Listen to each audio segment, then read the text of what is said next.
中，第一阶段跑组已经结束。咱们就非要干一件顶天立地的事儿。对不起。等你是个咖，才有资格掉眼泪。本周市场答疑会即将开始，欢迎大家来到今天我们的市场答疑会。我们也将所有的议员分成了头部演员、腰部演员、尾部演员。议员们又将面临怎样的考验？关于市场里面有任何演技上角色或者基层宣传行业发展的问题，都可以向咱提问。那我们请出第一组的头部演员，有请8位艺人一起出场来。头部，谢谢。令人尊敬的头部演员。哎呀，头部，加油！老师们好。哦，都是主角哦。帅哥美女，红气照人。好，大家坐好了。头部是我们介绍嘛，先介绍王婷婷。王婷婷在我们镜头之外是女主角啊，这个演员的状态啊，她是非常好。整场戏要淋水淋雨，一动都没动，躺在那边躺了快2、3个小时，非常好，非常好啊。跟着旁边那位就刘大月拍短视频的哈，喜剧效果挺不错的。他演我加了30分，加了最多分的。那个哭不是流着，哎，好像因为戳到一点点的东西，是跟着戏走的。对，我们就缺乏这些那么给你有真实感的演员。旁边那个美少女哦，新月，她很上镜。镜头一拍啊，那美的亮眼的还不错的。哎，13钗里面那个女学生是她吗？是她，她演的还是不错的啊。是。又来一个改赛道了啊！奥运冠军了，对，真的，他表现特别好，他坚持一条过一条过整场戏。旁边是可盈啊，当我一拍他，让我另眼相看。就可以完全抛开他家里什么背景什么，他演得非常好，而且演什么像什么，就反而背景拖累了他，人家以为他是怎么样。对，后面人说，我找一个人演周星驰的角色很难的，周星驰太深入民生了，你说比不了吧？那我干脆一想，干脆找个老外来演吧，他就是老外。他演的时候，你完全没有想到他怎么去演，他不顺着排场打，这样有新鲜感了。关羽是短剧王啊，短剧很厉害，特别帅，怎么猜？非常对。我感觉竖屏真的很奇妙，就是冠宇一出来，好像那个竖屏就稳了，那就是稳的感觉。我第一眼见见他，我就觉得他是那个韩国那个冷血杀手一样。但是他在我不是药神之前，我们要有一些投诉家属的，他演出一个很接地气的人去投诉，我差不多认不出来。真的很不错。郝伟就刚好，就是我刚刚讲那个，看着他都是演太子啊、古装啊，这次反过来了，镜头之外里面演一个经纪人，很会拍马屁，很卑微的一个，完全不像他本人。我觉得这个很好。好了，那今天有4个我们资深的制片人在，你们自己有什么疑问来？对，那老师，我想向市场老师们的一个提问吧，就是相对而言，我的角色当中播的比较好的那个角色是很苦情，然后被人欺负、很懦弱的这种。但是到后面的时候，就是可能哪怕想要去尝试别的就是类型的角色，连试戏的机会可能都没有。那也想要找工作的机会，像短剧，因为我也有面试过，但是可能确实是因为像我们没有拍过短剧的情况下，没有数据，对，没有数据，所以说就是像这样的一个情况下，老师们觉得我们应该怎么办呢？我也在刷短剧，你也在刷，你刷刘晓庆的吗？就是我觉得你想太多了，你总想横跳，数据是跑出来的。它不是等出来的，你现在有个苦情戏标签本身不是一件坏事，但是很多演员一旦有了一个相对成熟的标签的时候，就开始尝试的要撕掉这个标签。那么从市场的角度，其实有一个推送逻辑，背后有一个算法，特别在短剧赛道里边，这个算法其实核心的一个指标就是标签。如果说你的标签不明确的时候，你被推送的这种概率，你会被无限压下去。这就是为什么可能你现在去短剧那边，就是比如说市场现在给你画叉的原因。我听过一句话，他说：“你知道吗？你身上这个标签是你努力了多久多久我才贴上了。对，你不能贴上你就想着撕。”是的，因为实际上来讲，现在在精品短剧里面非常差演技很好的演员，那其实都是短剧演员在相互消化，换成恋爱。那比如说像你，如果愿意，我们先从女二号，甚至从一些特别出演开始去演，让大家记住张可盈已经在演短剧了，那就好了。明白，谢谢老师。但我觉得真的市场变化太快了，我们可以看到现在很多短剧演员真的他们的饭是吃不完的。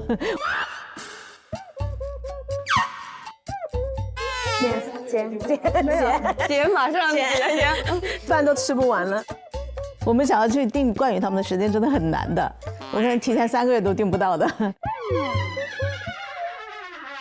我挺想知道，比如说像冠宇，他已经在短剧赛道里面顶峰了。如果说他现在想要去争取长剧的话，他能争取到什么角色？对，因为之前有出去面试过，也有试过戏，然后大家会说你是短剧演员的标签。我有一个非常就是现实的问题，你肯定不会让他演男一在长剧里，我可能会让他演反面角色，因为我觉得他特别适合那种反面的角色。对，我觉得那个韩国杀手是很好。那如果我要让你演了反面的角色，和你之前的角色就会产生很大的不同嘛？那在这种时候，你会不会担心你回不去你的总裁了？所以可能你也面临着这个选择和挑战。当时不是之前柯纯是短剧一哥嘛？对。然后柯纯后来去转战了一些长剧之后，其实冠宇那段时间是接班的，短剧一哥，然后都在第一名，哈哈哈哈。但是我昨天、今天我都查了短剧演员榜，他都出了50了啊！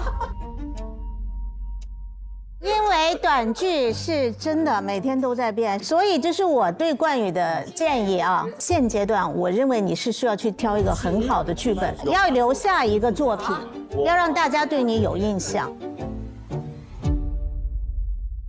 刘璇。我的问题是呢，像我们这些又不是科班出身，但是在某一个领域有一些成就的这样的一个非职业的演员，在制片老师的眼里，会不会还给机会？是这样的，非科班并不是阻碍你就是进入这个行业的一个屏障。那像周迅老师、赵丽颖老师也都非科班出身，但是他们是非常就是优秀的演员。其实你已经成功了一半，而且踏出第一步了。就没有人找你，是因为大家以为你不拍戏了嘛？没有，我要拍。对啊，现在你坐在电视上看到你了，你对着镜头讲3次，我拍就可以了。我要拍戏，谢谢。我拍。那老师，我可以提问吗？来，轮说。我在结婚之前那时候也拍了很多偶像剧吧，但是结婚之后我就有了一个自己的标签就是钟丽缇她老公，就是这种标签，我觉得是不是在各位制片人的眼中，认为这是对我接戏也好，或者创造角色是有影响的？是这样的，我们不会因为你是谁的老公而不选择你，而是因为你没有让我们看到你作为一个演员极致的长板和突出的特色。我就说实话啊，我不知道您是一位演员还是一位就是网红或者是什么。你没有一个在你职业上清晰的定位，钟丽缇老公只是你生活上的定位，你的专业能力没有让我们看到的话，那我们就很难选择你。是。我听说你曾经有人找你演渣男，你不演是吧？他，渣的太抽象了，我就没接那个角色。我觉得他可能就是很符合我当时，营销号想对我的塑造和热搜上的各种的猜测，然后我就觉得他们把这个符号一直在往我身上做，其实能够给这个戏剧这个项目带来一个热搜，但是意义不大对我来说。那你要是能贡献到第1的热搜，那就说明你演得非常的精彩，那大家就会记住你。我觉得其实第一不要去排斥标签，第二也不要去排斥任何的角色的可能性，因为我觉得对一个3年没有演戏的演员，可能你现在更重要的是要工作，让你回到这个演戏的状态，我觉得这是第一步。老师是这样的，我从来不排斥演负面角色。我看了那个剧本，就是实在是无药可救了，就是它太抽象了，太符号了。就戏剧和生活不应该缠在一块儿想啊，你应该把自己和戏剧剥离开来，你进入到他的世界，他是对不对？对呀，他成不成立，这才是真正艺术应该去完成的。对呀，演员嘛，演员是什么？演什么像什么，这样观众才有惊喜啊。我们演员就是一个零件，每一个人都想做那个发动引擎，但是没人想做某一个踩刹车的那个，没人看见那个板。提醒我们就是演员要配合。我那时候不是有拍很多在电视台也是有演反派，我就特别想，我要不要把它演到应该更抽象一点嘛，比你那个渣的。对呀，更极气一点。对呀，我找不到比你更渣的。对。其实我也想演这种角色，只是在那几年，因为我上了一些综艺，它有一些话题，你怕害了综艺题嘛？对，哦。关于这个标签这个事情，我想谈一点感想。我同一类角色的剧本，在自己没有更多各类角色的同时，你就坚定的走，没问题。因为比如说我很多年前年轻的时候，专门人家说3姨太什么的，专业户有这样的说法。那我也没选的了，来找的都是姨太太，3姨太，而且是大姨太都没得演。那其实不同的3姨太有不同的个性嘛，你要在这里边找出不同的差别，更考验基本功，所以不要怕。我为了他跟李成儒老师吵架，有看到，但是还是有支持我的人蛮多的。谢谢。哦，现在我还要为你说话，记牢我啊！谢谢。请我吃顿饭。我们来下一位有什么？哦，心愿。我在这个市场上，我感觉我还是一个新人。然后像老师刚刚说的标签、印象点，我觉得我可能最大的就是没有印象，导致我可能会很长时间接不到一个戏，我等待的时间会很长，所以我也想请教一下各位制片老师们。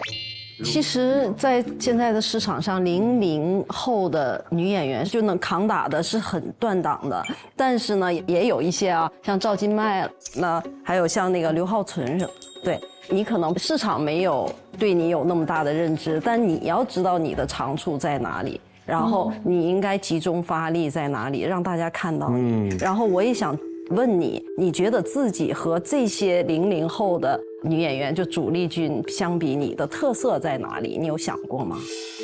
对对对。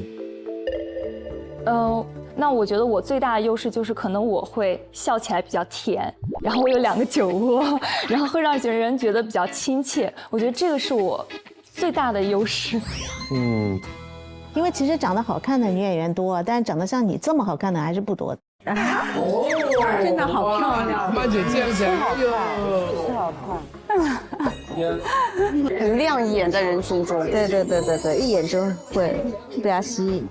刚才你那个短发那个画面，真的我们都印象深刻。那我真的很惊艳，很惊艳，很好，很有电影感。那个特别电影哈。是这样的，我觉得对于上新月呢，它确实很美，但是美肯定是不够的。那么还有一点呢，就是金陵13钗的它的整个的片段，我都在他身边。其实我本来以为他也没有太多的表演经验，但是他真的能够迅速的找到，他极度的聪明，非常非常的聪明，而且当他找到了，他能够一直保持着一个状态当中不丢失。他找到的不光只是一个表演的方式，他找到的是这个角色内心的那种触动。很重要，这个很重要，真的。然后他那一个晚上真的表现的真的非常非常好，甚至有点让我觉得一个新人演员来讲非常了不起。那这个评价太高了，这个评价太高了。所以他觉得他值了。哎呦，那刹那我也很感动。哇，这真的是很高的评价。对，演戏演的不就这个吗？对啊。你就慢慢演吧，我觉得你现在需要的就是时间去发酵。老师们好，我叫刘大月。我的本职工作是自媒体博主。我虽然有不错的粉丝量，但其实在长剧的市场里面，我是一个陌生的面孔。我短剧和长剧都没有拍过。我想请问一下老师们，我现在有没有被市场看到？然后市场愿不愿意认可我这样的新人演员？我觉得你更像一个内容创作者。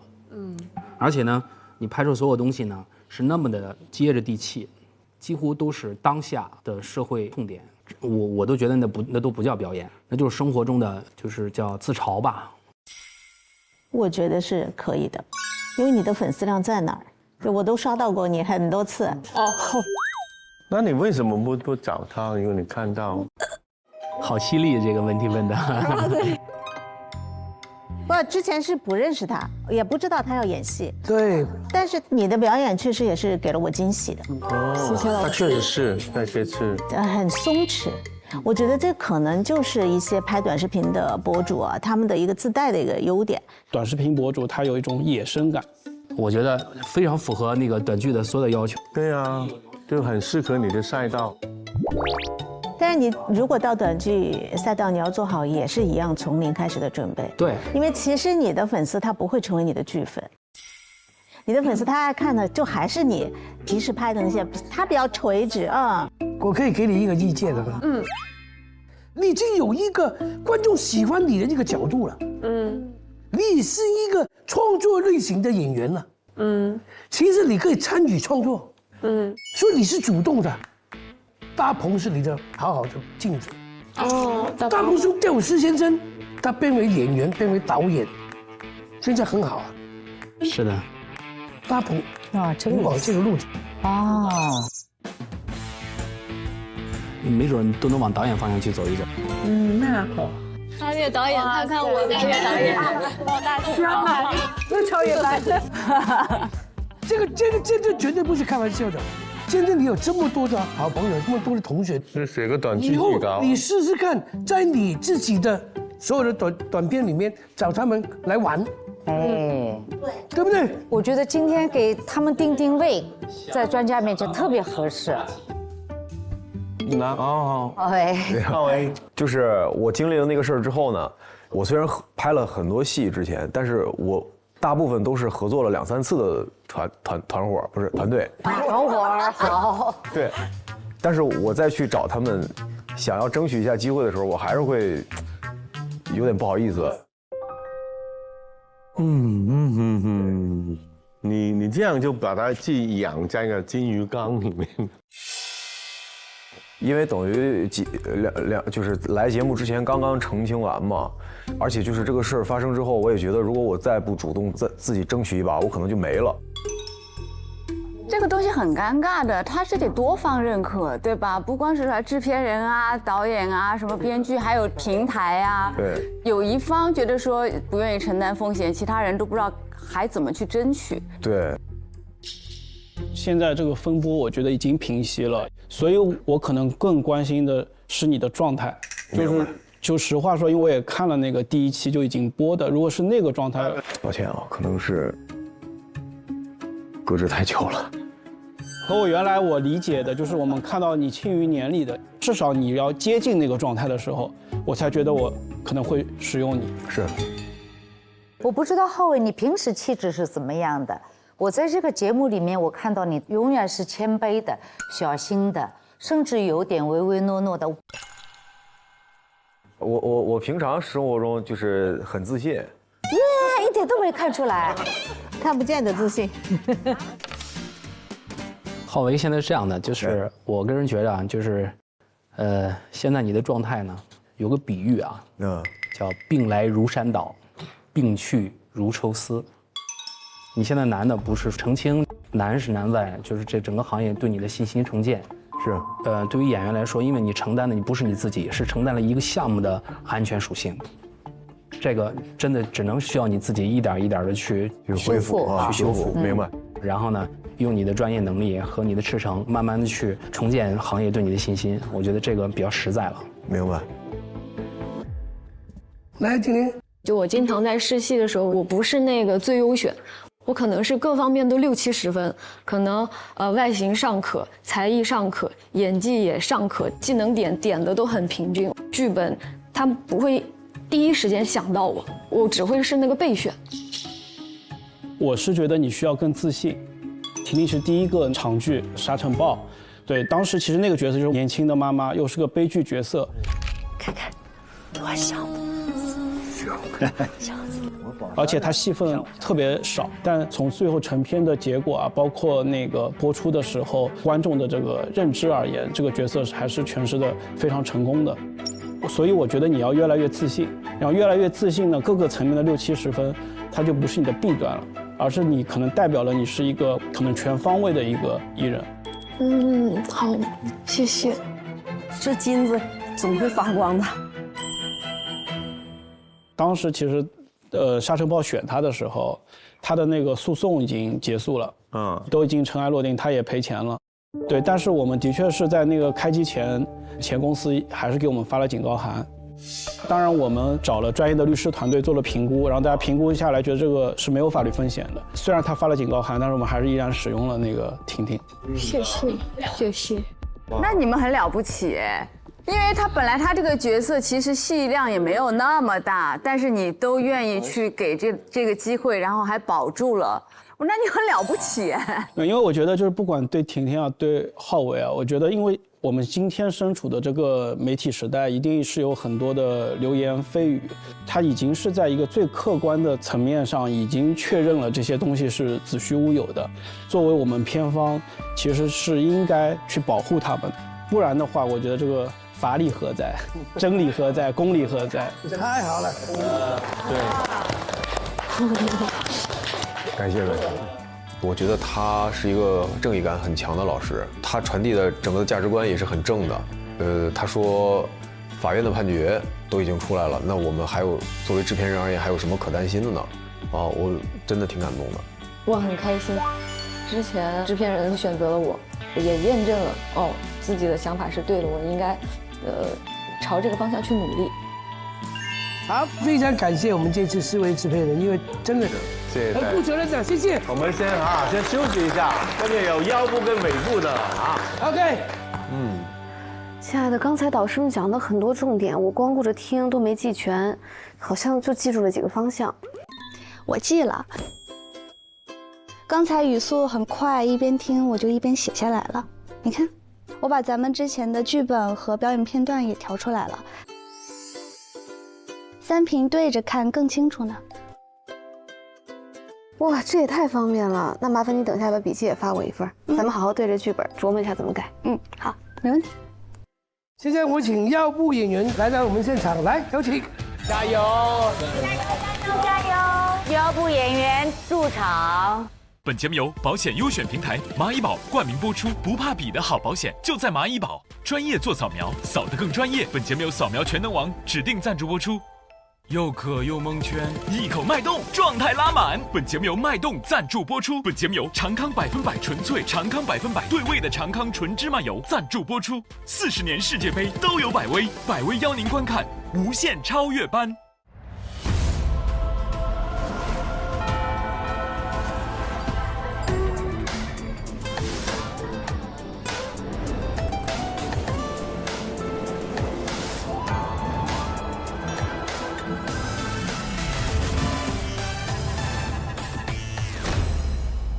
现在我请腰部演员来到我们现场，来，有请，加油！加油！腰部演员入场。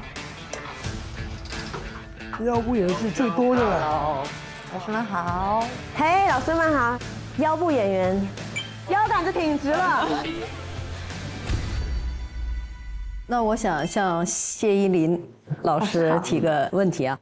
那你总去出演综艺，你有时间去打磨你的演技吗？确实是没有。所以我特别想问你一个问题，在浪姐和我们这个节目当中，你为什么会选择我们？这比较尴尬了哦，就是要让你尴尬。我更喜欢演戏多一点，更喜欢演戏。然后我的歌喉跟我的舞打低是吧，会非常有综艺效果。所以就是我确实更喜欢演戏，大部分时间我只愿意表现我快乐的部分。但是确实在演戏的时候，我可以不用去在意别人想什么，我可以不用管别人快不快乐，那是一个我觉得很棒的发泄。我个人认为是这样的，我分享一下，就是作为综艺的话，它可能更多的娱乐性强一点，然后作为一个戏剧的话，它有文化的承载着责任。那我们中国人有中国人的故事喽，中国人自己的道德的理念的这样一个范围，作为戏剧演员的话，他可能还有更多的这方面的要在意，这样，我个人认为是这样。谢谢老师。我希望的是，如果你真的想当演员的话，我觉得你可能是要在很长的一段时间之内再继续去磨练。我觉得你可能要做好这个准备，因为毕竟你是有家庭嘛，对吧？我是一个比较尴尬的状态嘛。你说出道也这么多年了，但是现在这个身份，妈妈尴尬了，挺尴尬的。然后这个年纪到中年。你知道以前演妈妈，她都会找40、50岁、50、60岁去演，现在演妈妈，他们找20几岁的女生去演妈妈，就直接把这个妈妈这条路也给我们堵死了。所以就是我们就是很为难，到底有什么市场现在可以适合我们这样的身份？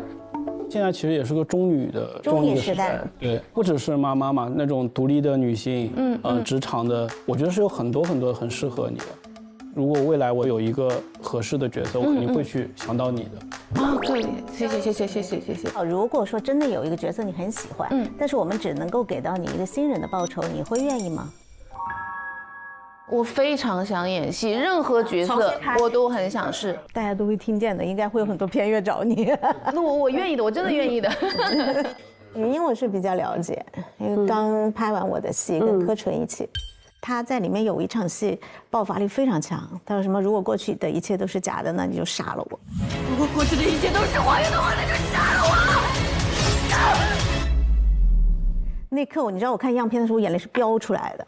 就小小的身体，那么大的一个能量，大家只看到今天这个他，就是没有知道说他曾经是一个人，就是拖着行李箱，然后自己打车去拍戏。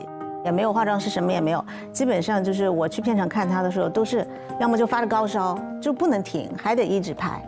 第一次走红毯，我不知道你们知不知道，被群嘲，就说他好土啊，然后说短剧演员都不能上桌。然后第二次走红毯，因为那天我也在，我就给他说晚上我们一起吃个饭吧，好久不见了。他说姐，我今天晚上不行，我要先试妆。他说明天早上我8点就要起来。我说你起来干嘛？他说我起来粘睫毛。我说你从8点就开始粘了，我晚上才走红毯。但是那次他真是惊艳了所有的人。我觉得其实就是这样的，就是你每一次你看到的他们的现在我觉得是因为他背后真的付出了很多大家都看不到的东西。那你现在还是这个状况吗？是的，我从开年到现在没有一天休息的，就是然后其实长时间的就是超负荷，其实你会失去对表演的感知度，就是你会演的时候，你就会发现你去理解这个角色，你会变得非常疲惫。所以我现在的情况应该让自己慢下来，而不是过度的去消耗自己对表演的热情，不应该就是一直把自己往组里塞。那真的要慢下来咯，慢慢走比较快。谢谢。朱少天啊，你现在还是没有拍戏，你是做什么直播？因为我不想让自己空下来，我就去从事了自媒体。你这个营销方法挺特别啊！我在想啊，如果你参加那个演唱会，跟不参加，好像你不参加那个回响更大一点。因为大家都记得朱少天，因为你参加演唱会，可能你就 F4里面的一个。因为就去年演唱会这件事，其实大家很多人都知道，那可能就大家会认为你有更好的解决方式，但你选择了掀桌。这样的话，大家可能就会认为，如果要选择你去来演戏啊或什么，就可能会担忧你的情绪会不会不稳定。这种可能是一种风险，所以呢，从制片人的角度来讲，可能会选择就是情绪更稳定，风险更低的人，所以你可能就在这种选择上哈，可能就会有占劣势。我觉得这个事情是这样子的，首先呢，我相信没有人能够在这么密集的网暴下还能够 hold 住自己的情绪。然后有一个特别好笑，说人家找你打麻将，你不打，你还掀桌，但事实上是什么？人家找我打麻将，我说我不大想打，他说你打嘛，3缺1，我说好嘛，那我打。然后他又跟我说你去上个厕所呗，不然待会坐很久。然后我说好，我去上个厕所。结果上完厕所回来，发现我位置被人坐了。这个人打着我该打的麻将，然后还谢谢我。当然，我选择了一个不是很恰当的方式去面对这件事情。那我也为了这个方式，也在偿还一些代价了。我觉得就是这样子。就你从那么高的一个顶流，然后现在突然来到这样的一个节目，你要跟很多的新人一起去竞争，而且你现在还坐在这个腰部，你现在什么心情啊？我心情挺好的。我其实觉得我很开心的点，是因为我终于可以摆脱这件事情了。凡事都是两面刃，就《流星花园》西门这个角色给我带来了一个生活、一个整个生命的质上的改变。我不想去否认他的好，但是我也必须去承认他的坏。但是如果说现在是这样的情况的话，我觉得对我来说是一个重新开始的机会。我相信没有多少人到47岁还能感受到重新开始的快乐。很好啊，这句话太棒了。我可以在这里证明，在朱孝天来这里的他整个心态非常好。对，我感觉他想到就来，已经把所有东西说开了。我觉得，听他说完，我觉得他特别坦诚。对。他没有在表达他有多么热爱表演，他也说他热爱的，但是他没有在强调他怎么样，他要改变，然后他没有啊，就是很实在呀。是吧？那就是至于就是说来这个节目到底是得到了什么，那就看表演呗。我很高兴，我终于得到了老师的赞赏。哦，真的吗？我之前就很不赞赏你。最难好好的你。真的吗？那是因为李成儒老师没来。下一位同学。因为我刚入行不久，然后我想问一些关于新人演员的一些问题。我想知道，因为我们拿到的角色戏份不是很多，然后怎么样去通过这么短暂的时间去让你们记住？我应该做一些什么？就是给我们一些建议。你的那个资料啊，刚才我统计了一下数据，长剧5部，待播剧11部，哇塞，拍了16部戏。那么这一组数据得出一个结论来，就是你这么多机会，你有没有认真的去对待每一个机会？我当然是每一个都很认真的对待，因为我也不是科班出身的，我只能不断的去跑组、建组、拍戏，我才能去学到就是表演是什么，我才能知道怎么去拍戏。因为在每部剧里边，你待的时间都不长，角色都不多，这是一个既定事实。就是你拍了这16部剧，有多少人认可你了？你在多少导演和制片人的心里种下种子，就是你的标签。你态度上没问题，那就是只能说你能力有问题，因为你的结果就是今天每一个角色都没立住。如果我看到这个履历的时候，合作全是大导演，我可能看到以后我就会很担心这个孩子的表演习惯是不是坏了。对新人演员我比较有经验，但我想给你的建议，我觉得你应该放慢脚步。我觉得你要慢，你不要从一开始，你如果还在纠结我怎么样可以演到主角，我怎么样可以演到让我红的戏，那你会很痛苦。对，这不应该是你的问题，你的问题应该是我怎么样接到更好的适合我的角色啊，我怎么样在市场上去让我的表演可以让我自己在这个表演的过程当中我能够做到坚持。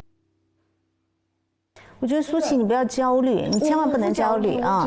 因为我刚看你的戏，我觉得你其实会演戏的，啊，而且给到我惊喜的，所以我觉得你就是静待花开，一直有机会就去拍。把每个戏演好就最重要。演好。各位老师好，就是因为我现在是短视频创作者，我想走到长剧里去，那我就要面临的问题是，每次我去投任何简历，我其实根本都到不了试戏的那一关，他们就会觉得我不能去演。他们是谁？说制片人呢？我不敢回答你，我怕你模仿我。因为真的很像，他真的可以一模一样，你知道吗？我斩钉截铁的回答你，就是可以。我去年折月亮的时候用了那个赵鹏浩，今年告白用了张志超，都是短视频的创作者，所以我觉得只是给你找到合适的角色嘛。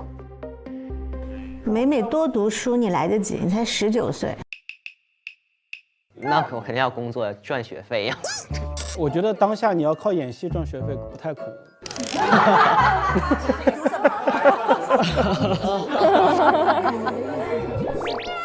老师好，我叫铁柱，我就是想，因为我跟各位议员们其实都不太一样，我就是想问一个问题，就是我的流量和我的梦想，我应该如何去选择？因为我是在动物园扮演孙悟空的，但如果说我要抽出一段时间去拍戏的情况下，那块我就要流量和梦想哦，或者说有好多的外地的朋友来到我的这家乡的时候，他就想说，我就想过来看你的时候，但这天你就不在。不是你的梦想是什么？我的梦想就是拍戏。我觉得我能理解你的顾虑，实际上你是一个挺好的演员，你可能未来还是可以去得到一些角色，但是可能这段时间你代表的还是一个长春文旅的一个形象。你肩负着不光是你自己，大家对你是有期待的。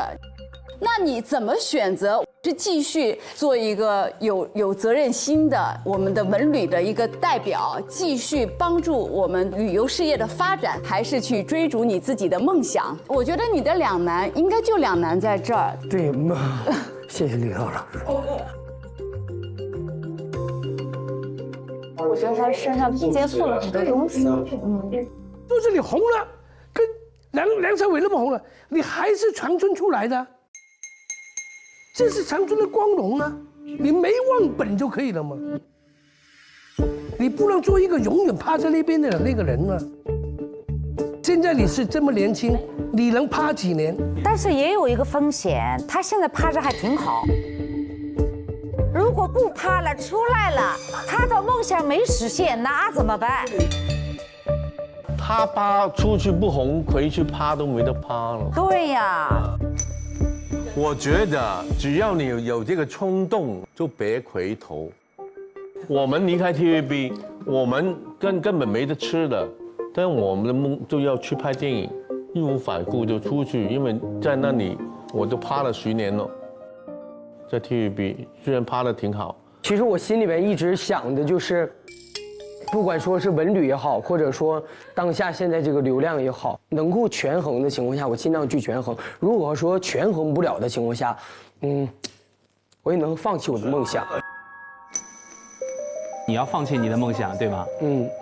但我觉得你为什么这么委屈呢？我没有想过委屈，真的。他没有委屈，他内心是非常矛盾的，因为他是有梦想的人，但他也是知恩图报、有良心的人。对，其实你每一个年代都有不同的困扰吧。你说他现在口碑挺好的，好了，他一离开那个动物园了，所有人就该骂他了。那一骂就有舆情，那制片人们还敢用吗？他真的是。实话说，我个人觉得啊，你现在什么都不要去想，因为你的机会并没有来。如果他来了，我觉得其实大家都会去平衡和体谅，不光仅是你，还有你的家人也好，还有你身后的所有的粉丝也好，领导也好，对你好的一定会对大家都好。但这个机会还没有来的时候，你就做好当下的自己就够了。我觉得明白。我觉得你正视你自己内心的矛盾，然后记住一句话，就是跟着自己的心走。明白。因为你是为你自己来到这个世界的。加油，铁柱！跟着自己的内心，对。加油加油加油！挺好的。好，到美吉。其实我是想稍微多聊2句感受，因为我刚刚看完那个我们的小考，然后我现在感受比较深。其实刚开始我自己在现场的时候，我感受不到你们说的究竟是什么，我很痛苦。我说实话，我每天都是回到酒店了哭。这为啥了？因为我不知道我在干什么。我就这么捋着一天一天就这么往前推，然后你们说不松弛，越不松弛我越紧张。反正上次录制结束之后，我就回去自己想了一下，我再回顾那个爽感，我发现我的演戏我太喜欢兜着了，因为我们喜剧是不让节奏掉在地上，我喜欢兜着你演，你演什么我兜着你，但是我发现有的时候我要自私一点，我要再沉浸一点。我会觉得你是一个就是非常认真、努力、执着，对自己也很有想法和要求的人。你很在乎，你很紧张，你很想做好，但有的时候你越是这样的一个执着的那一根筋的那个过去，你这根筋就越绷越绷越绷，就很害怕呀，这根筋会不会被别人扯一下？因为我自己出道，我也是情景喜剧出道的，就是那个外来媳妇本地郎啊。每天都在那演，但是我会觉得说，哇，这对我来讲是最松弛的状态，是，你知道吗？而且让我足够找到了自信，足够找到了自如。我觉得美吉刚来这个节目，我真的很担心，因为我上次也见到他，应该前几天我们在浪姐，我看到他，我有点担心，因为我觉得他不快乐。但是我觉得今天他在分析这个时候，我就放心了。我觉得你应该知道自己在干什么。我觉得这趟旅程对你来说一定不是白来。大家会看到更好的朱美吉，所以我一直觉得，就是说，你选择演员这条路嘛，就坚定的走下去。那么我也想问各位制片人老师，如果市面上有证据，你们会考虑我吗？他现在其实，在那个告白里面也演一个非喜剧的角色，我们通过试戏，最后就定了你这个角色，其实大家也都非常满意。谢谢。我其实特别想感谢这3位制片人老师，这也是我在第2阶段，我觉得是一个非常好的强心针，以至于到后面去面试啊、去小考，我都没有一赛段那么紧张了。我觉得，我要把我自己展示给你才行。哇，还是一句话，我想跟大家分享的，好好享受这2、3个月我们的相处。这不是一定是最开心、最幸福，但是一定是最难忘的一次，而且对你们是有帮助的。OK， 好，谢谢大家，谢谢。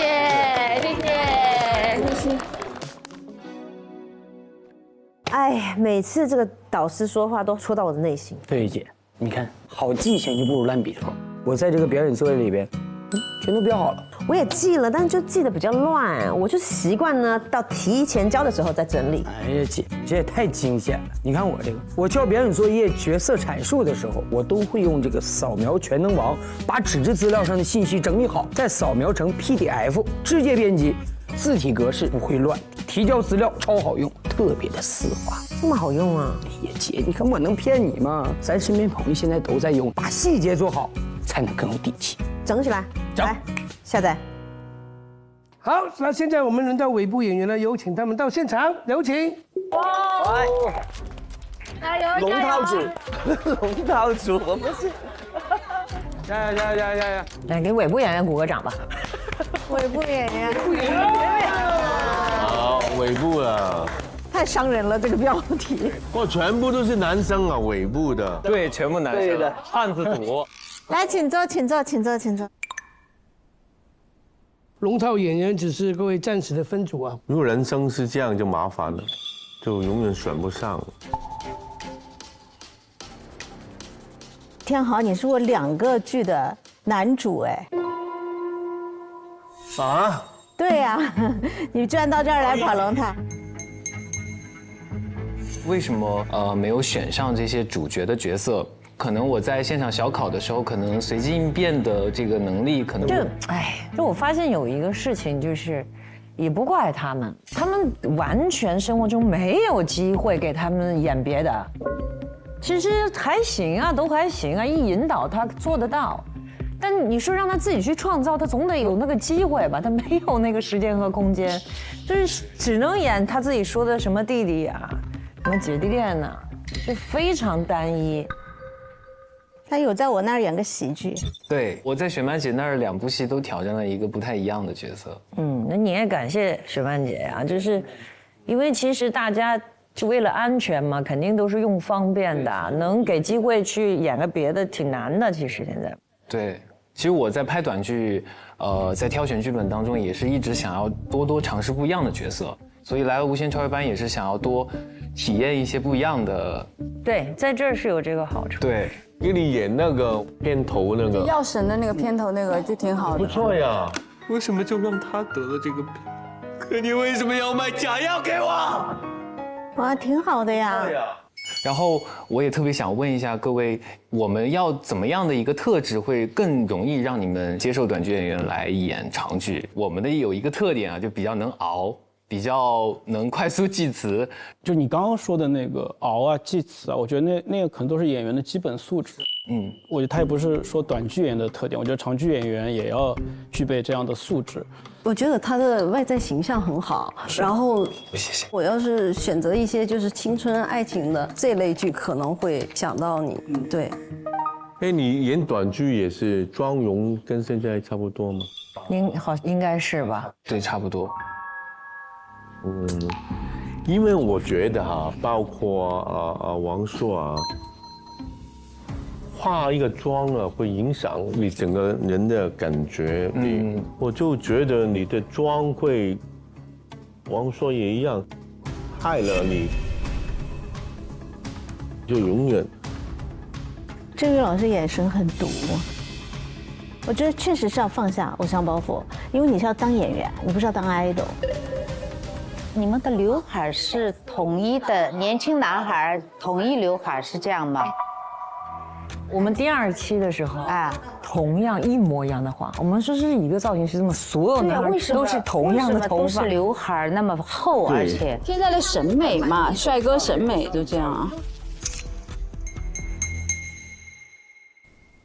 那我想问一下老师们，就是演技、颜值、流量还有资源，哪个更重要？一个都不能缺，都重要。我把这个逻辑关系给你捋一下吧。刚才说的第一个关键词是流量，把那个副词补齐的话，就是有流量，这是个结果，这是我们所有人奋斗的目标。后边那关键词演技和颜值，这2个呢是你的基础，就是你要通过足够的资源，才有可能催生出你有流量这个结果。那么你有流量，那么你就会获得更多的资源，一切的基础回到你自己本身上。那么颜值你改不了了，你的颜值是与生俱来的，爸爸妈妈给的，你只能拼演技。我想安慰一下黄硕，因为我觉得你问这个问题的时候，包括刚才你在我面前整体呈现出来的状态都是不够自信。但我觉得你看刚刚提的4点啊，第一个颜值你肯定有，不然你也不会被选中，对吧？第2个资源肯定有，不然你也不会坐到这儿。第3个演技，你不用担心的，你还有很多的时间去锻炼你的演技。流量其实你算有的啦，你才10几岁，你啥都有，你已经赢在起跑线上了，你着什么急啊？还是学习的年龄年轻就是财富哦。年轻啊，年轻就有一切可能了。我觉得就是往前跑就对了，一直往前跑。好，谢老师。我就觉得今天你们几个进来跟上次我看到你们状态完全不一样。你们今天是蔫儿的，以为是尾部演员了是吧？那没必要，因为尾部它这是阶段性的，有这样那样的原因造成的，并不等于决定你们以后就是尾部了，不要影响你们的这个状态啊。你一定要这种开放性的，有很多可能性在你身上可以发生的，所以你要自信，眼睛里要有光。你看进来，你看他今天都蔫儿了，蔫儿什么蔫儿啊？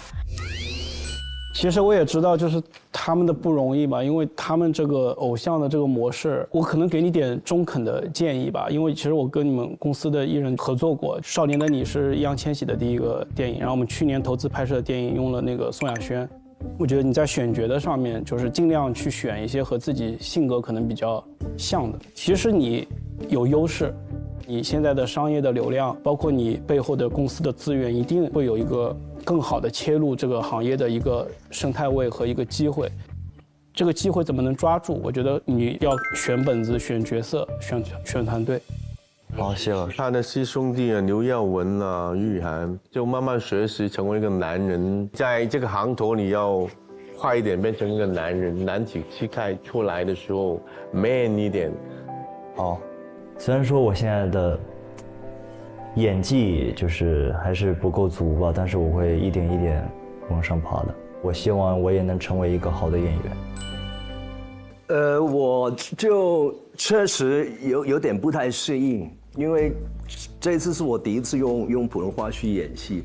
之前我以为自己可以应付到，但是后来突然间有一些即兴的，我就有点乱了，然后就不懂怎样去表达。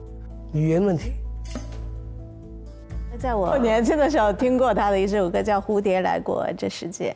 哦，对对。但是我非常非常喜欢那首歌，所以当时我用它写了一篇小说，然后我下个月的时候会用它拍一部短剧。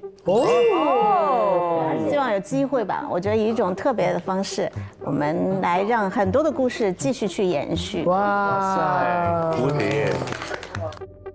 我想讲一下英凯，你怎么你好久没用你的本人演出了吗？是的，因为之前动捕幕后，其实说白了是我在 Q 控场，我是觉得就是因为本身我的擅长的点是在动作戏上。但是你志伟哥，你觉得他能打吗？能。我最早做过群演，做过武行，打过替身，做过。哦，那就可以。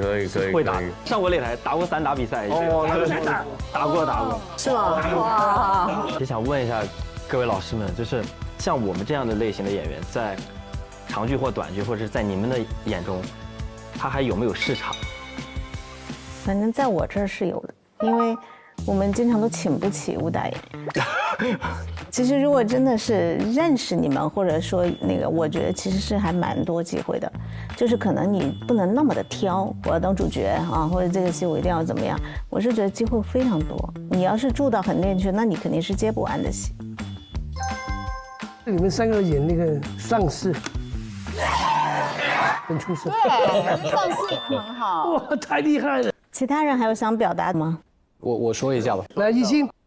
为了当这个演员，其实我退出了这个综艺的这块工作很多年，就是为了让自己被掐灭，然后让大家忘掉我原来的那个形象。这10年以来，我就是会很努力琢磨演技。但是我觉得可能是不是有些演员他站在那里就一眼就觉得，哎，他就是这个角色。但是我这个感觉呢，就是好像你做的还可以，但不是非你不可的那种。你是说在超越班选还是在外面的？就是这几次的这个竞选里面。我不是用这个标准的哦，谁好不是因为外形的问题。我觉得就形象可能挺现实主义，但是演的我真的不觉得是现实主义。对，那他演出的问题是吧？非常抱歉，我必须得说实话，你知道吗？就是我们的家庭那个戏嘛。我想给王家留个后。新郎，把我演崩溃了，笑死我！还是要多琢磨一下。因为我首先就是一个没有作品、没有知名度，然后也没有经验的演员，所以我就是在外面跑组，我就感觉到升上一个龙套角色，我都是觉得对我天大的恩赐，就这种感觉。我觉得可能你和你的经纪人得多认识一些副导演，因为确实大家都不太认识你。其实你的要求并不高，因为只有副导演他能够天天把你的照片往上递，你知道吗？有涛老师，我特别认同。可能大家以前有个误区，就是其实我觉得，就是我们的制片人其实往往可能最多就是男一女一，我们有的时候可能会亲自的下场来谈，甚至男二女二的时候，其实大量的是会交给那个 casting， 交给副导演，就是他们像 HR 一样，他们先把材料收上来，就是你可能 HR 都没有收到你的材料。这个是问题啊！你要求不高还不选你，为什么？因为你的演出方法要检讨一下，你是舞台的，你去想一下吧。可能为什么你要求不高还不选你？给他们打电话。然后出去打架。这个演员应该有演员这种发散性的，就你让人们感觉看上去你这个人是开放的，像一块海绵一样，有很多孔的，有空气的，你是可以吸收有很多可能性的，可以这样的捏着可以变成各种形态的。他们已经界定的尾部演员的东西丢开，我从现在这个时候，我不是尾部。我是头部的头部，这个状态拿出来，才能有翻身仗可以打呀。好，感谢我们4位谢谢人，谢谢，谢谢大家，谢谢。耶！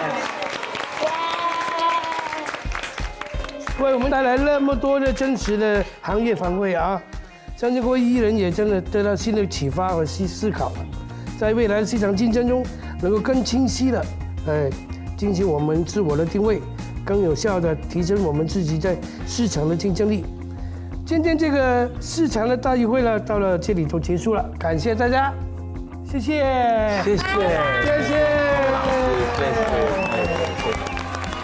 就这个让我现在知道，我要清楚我自己要走什么路线，我和别人有什么不一样，人家凭什么选我，我的优点长处在哪里，这些都是我值得思考的问题。收获到了很多，我觉得还是要找到自己的定位和辨识度，这个是我今后努力的一个方向。本节目由你的保险优选平台蚂蚁保独家冠名播出，不怕比的好保险就在蚂蚁保，专业做扫描，扫得更专业。本节目由扫描全能王指定赞助播出，又可又蒙圈，一口脉动，状态拉满。本节目由脉动赞助播出。3年之期已到，这一次我要欧什么印啊？万一赔了呢？老婆孩子怎么办？你不知道蚂蚁保上有储蓄型保险吗？别光想着那一天，你每个月放点闲钱进去，先努力撑到第2级呗。蚂蚁保储蓄型保险，大牌保司，安全稳健，保底收益写进合同里。君子报仇，10年不晚。我先买个10年。好了，各位同学，刚刚我们聊完市场对大家的评价，现在呢，让我们回到你们演技的本身了。在第1轮的跑组中，我们根据大家的表现，综合了得出了4个班的层次排名。在正式揭晓前，我要再强调一次啊，总分排名垫底的班级全员将失去第2轮跑组的试镜机会。啊，到底谁是第1名，谁是最后1名？请队长出去。还要出去？一起出去试组。你去吧 ，Lucky， 加油姐！加油姐！加油姐！现在什么意思？让我好忐忑。刘璇，你在这儿，你在这儿啊？什么意思？要把我们每个人不一样。你在那儿。哇，还要分开啊？搞这么神秘的吗？哎呀 ，sorry 啦，给你们拖后腿了。非常担心啊，就觉得真的要背景本班了吗？还是挺担心的，因为在上一期结束的时候，我们跟第3、第4之间其实分差很接近。我如果那个年龄发，对，不往那儿想了，哥哥，就没事了。哥哥不想，没事，哥。哦，回来了一个。哦，回来了。哦，来了。我是T字的标，在哪里啊？总分多少？总分我都吓着了，988.5。排名第1，对，多少？900多。第1就是第1。哎呦！我们组的所有人，说实话哈，每个人单拎出来都可以当组长啊，因为他们自己都很卷，所以我这个组长真的做得非常的轻松，我非常感谢他们。那恭喜牛船班的第一轮跑组的拿下第1名。作为奖励，我们将会给他们额外增加了1次角色参演的机会。拍摄影视跨作品是蛮好的人生，同时节目组也会给这部影视跨的作品进行更多的曝光和推广加持，更加会获得跟李成儒老师对戏的机会。好，下一个进来。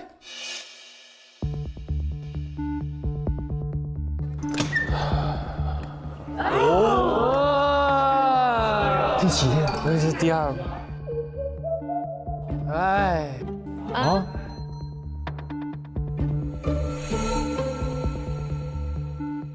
他又在演戏了，又在演戏。我现在嘴角压不住了。来，分数。我好紧张，突然你紧张来了。干嘛？到底干嘛？到底干嘛？朱孝天班总分674.5，排名第3。安全。笑死了！哎呦，安全。3呐！哎呀，哦，别一会儿你吓我们一跳，要不哇，要么第2，要么就对呀，对呀，对。好，谢谢老师，谢谢。好，下一个进来。喂，人数。啊！我队长回来了。怎么办？啊，那我们是最后一个吗？哦，好紧张啊！不能吧？不能吧？哎，宣布你的分数吧。我们组的总分是，我们的比分是，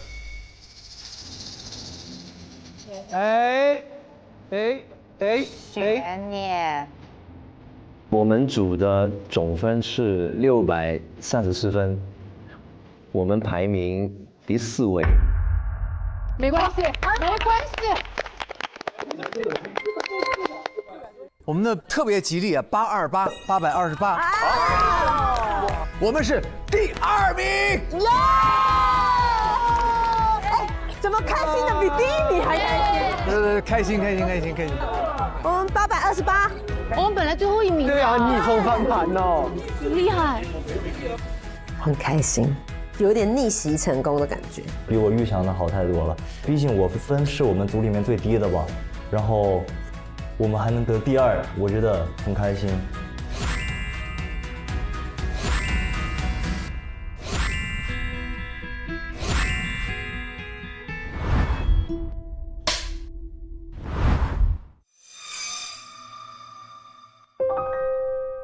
那一刻我很懊悔，就是我真的会接受不了这种事情，我很难接受，会有一些自责吧，拖大家后腿了。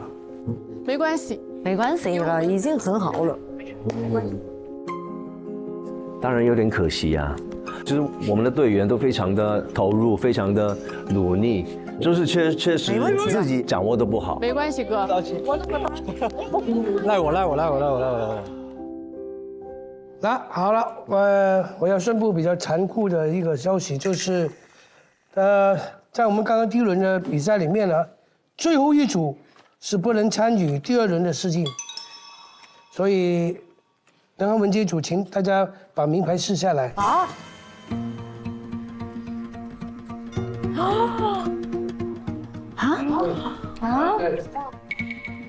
对，连名都没有了。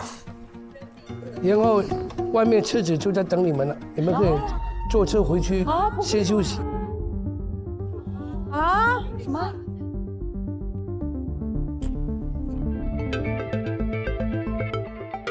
撕掉名牌那一瞬间，我还是觉得好遗憾啊。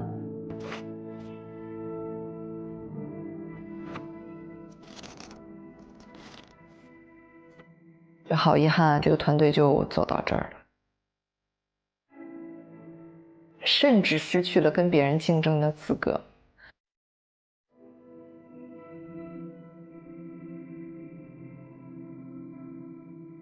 走了吧，走吧。再见。再见。我们走了，我们走了。加油！拜拜。有一点儿不相信，真的就这么走了？我再偷看一眼。结束啦？这个残酷性这么高吗？拜拜。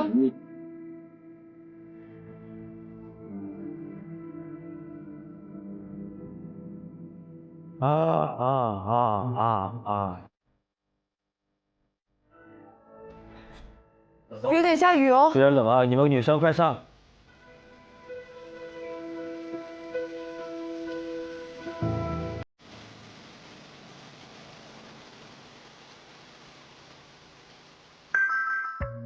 哎，我想你们3个被选出来，但是我还没定谁演谁的。保险，哎，你比如说，哎，你先卖一个保险给我，对，销售一个。吴老师这么帅，考不考虑买个保险？保什么？保我的帅脸吗？保你的美貌。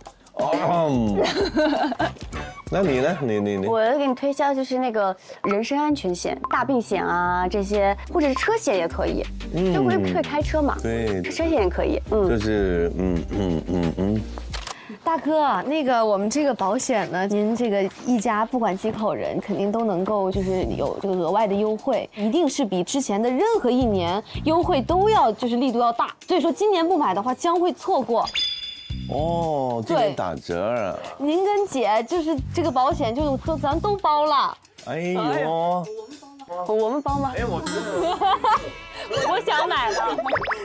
所有人都就有结构的东西特别好。其实我们可以无限诮一半呢，有一个叫笑险的东西，就是我们看到昨天前2天一个嘛，大家笑到肚子疼啊，笑到受伤。对，不好意思。你别笑了，主持人，眼泪飙出来。对，眼泪飙，我们可以无限诮一半介绍大家买个叫笑险的东西，一直看无限诮一半，笑死人没命赔，但是我们可以，你家属可以有保险赔付，所以呢，安心的看无限诮一半更开心，笑得更安心。哇！有个笑险的东西。老师，你演这个角色吗？想买了演这个角色。我觉得啊，你滔滔不绝的打劫，我觉得可以演吴曼妮嘞。如果这样，真的是可以试试看。你呀，你的有点生疏，一来就是帅哥的比较，还有跟着多多学习一下，就应该演他的女助理，好不好？好。有一个适合音的，就跟李成儒老师就一家人。因为那个人物呢起了很重要作用的，先保个密。好，现在人物你们有了，大家就慢慢研究一下剧本，好不好？我先去忙别的了。好的，老师。好的，拜拜，再见。谢谢老师。哇塞，我得去找一套这个职场的衣服，我先去找一下，然后我回去慢慢看。你们先看。拜拜，待会见。老师让我们了解一下关键情节，我不太懂。这个剧本的保险是什么呀？我之前看《蛮好的人生》了解过，储蓄型保险简单来说就是按计划把钱放进去，那保险呢就会按照约定复利增值。那是不是和基金什么的差不多？不一样，各有优势。像储蓄型保险，它的好处就是保底收益是写进合同里的，不会随着市场的情况变化呀亏本。这样啊，那像老李这种辛苦攒下的钱啊，确实不能接受损失。那这种稳健型增值的保险更适合他。对，储蓄型保险作为一种家庭财产配置的手段，很多人还都不了解。它除了年金，还有增额寿险、给孩子的教育金，这一些蚂蚁保上都有。而且蚂蚁保还精挑细选了安全稳健大保司的产品，收益是同类中第一梯队的。所以如果李哥了解了，那应该也不会那么焦虑了。没错，很多遗憾也是因为没有提前规划好。我也去支付宝搜索储蓄型保险了解一下，用储蓄型保险守护蛮好的人生。各位议员，接下来我们要马上开启第2轮的跑组。在影视行业当中，大量的优质项目为同性别的群像戏。为了考察演员在同类角色池当中能否塑造出独一无二的人物，本轮的考核将同时启动2个剧组。一部是男性的群像剧，一部是女性的群像剧。所有的艺员分为男生组和女生组，分别进行跑组试镜。每组演员仅参与对应性别的群像剧目的竞演。我来说一下比拼的规则啊。上一轮咱们是这个班级战，那这一轮不是了。这一轮呢是个人战。哦。在影视化拍摄过程中，如果你的演技足够出色，监制将发放守护卡，表达对你的认可。得到守护卡的艺员将在第3轮跑组试镜中占有优势。请注意，守护卡是非常宝贵的，每个监制手里只有2张，2张哦。觉得好难呢，然后越来越难，越来越难。因为团队战变个人战了，有点紧张，不知道这个守护卡应该如何去争取，但是我先尽我最大的努力，我把我能想到的都先做了。尽人事，听天命，努力，努力再努力。